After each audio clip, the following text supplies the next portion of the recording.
નમસ્કાર મિત્રો, સ્વાગત છે તમારું ખેડૂત વિકાસ યુટ્યુબ ચેનલમાં। તો ચાલો જાણીએ આજે સોનું અને ચાંદીમાં કેટલો વધારો થયો કે પછી ઘટાડો। આ સાથે અમે તમને જણાવીશું કે આજે 18 કેરેટ, 22 કેરેટ અને 24 કેરેટ સોનાનો ભાવ શું ચાલે છે અને આ સાથે જાણીશું કે આજે સોના અને ચાંદીના વર્તમાન ભાવ શું છે। આ બધી માહિતી તમને આ વિડીયોમાં વિગતવાર મળશે, પરંતુ એ પહેલાં દરરોજના સોના અને ચાંદીના નવનીતમ ભાવ અને સમાચાર મેળવવા માંગતા હોય તો અત્યારે જ અમારી ખેડૂત વિકાસ યુટ્યુબ ચેનલને સબસ્ક્રાઈબ કરો। જો વિડીયો ગમે તો લાઈક કરો અને તમારા બધા સગા સંબંધીઓ અને મિત્રો સાથે શેર કરો। આજના 18 કેરેટ સોનાના ભાવની વાત કરીએ તો આજે કિંમતી ધાતુઓના ભાવમાં વધવાને કારણે સોના અને ચાંદીના જે ETF છે એમાં પણ સુધારો જોવા મળી રહ્યો છે।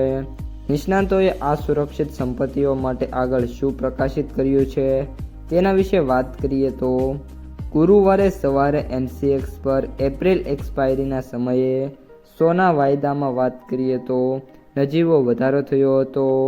તે વધીને 1,56,133 રૂપિયા પ્રતિ કિલોગ્રામ ઉપર થયો હતો। માર્ચ એક્સપાયરીના સમયે ચાંદીનો વાયદો પણ લગભગ 1% વધીને 2,45,870 રૂપિયા પ્રતિ 1 કિલોએ જોવા મળ્યો હતો। ફેડરલ રિઝર્વના વ્યાજદર ઘટવાના માર્ગને પ્રભાવિત કરી શકે તેવા મુખ્ય USA ફુગાવાના ડેટા પહેલાં મજબૂત ડોલર પર વૈશ્વિક કોમોડિટીના ભાવમાં નરમ રહ્યા હોવા છતાં આમ આવ્યું છે કે USA ડોલર એક અઠવાડિયા કરતાં વધુના ઉચ્ચ સ્તરે સ્થિર રહ્યો છે, જેના કારણે અન્ય ચલણ ધારકો માટે ગ્રીનબેક કિંમતવાળું બુલિયન છે એ વધુ મોંઘા બન્યા છે। આજે ચાંદીના અને સોનાના ભાવમાં કેમ વધ્યા છે એની વાત કરીએ તો multi commodity exchange of India MCX અને national stock exchange of India NSE એ આજથી અમલમાં આવતા સોના અને ચાંદીના જે વાયદા કરારો પર વધારાને જે માર્જિન છે એ પાછી ખેંચવાની જાહેરાત કરી છે, જેના કારણે સોના અને ચાંદીના ભાવમાં સ્થાનિક બજારમાં વધારો થયો છે। MCXે જણાવ્યું હતું કે આ મહિનામાં શરૂઆતમાં જે રજૂ થયેલા આ કરારો હતા એના કારણે 3% માર્જિન અને ચાંદીમાં વાત કરીએ તો 7%, એટલે કે ગોલ્ડમાં 3 અને ચાંદીમાં 7% માર્જિન હોવાના કારણે શરૂઆતમાં સોના અને ચાંદીના ભાવમાં રેકોર્ડ બ્રેક તેજી પછી જોખમ વ્યવસ્થાપનના પગલે તરીકે રજૂ કરવામાં આવ્યા હતા અને કિંમતી ધાતુઓમાં તીવ્ર કરેક્શન જોવા મળ્યું હતું। આ સાથે જે સોના અને ચાંદીના ETF છે, જ્યારે આપણે આ વિડીયો રેકોર્ડ કરી રહ્યા છે ત્યારે Groww silver ETF 4%, HDFC silver ETFની વાત કરીએ તો લગભગ 4થી લઈને 5% સુધીના ઉછાળા જોવા મળ્યા છે।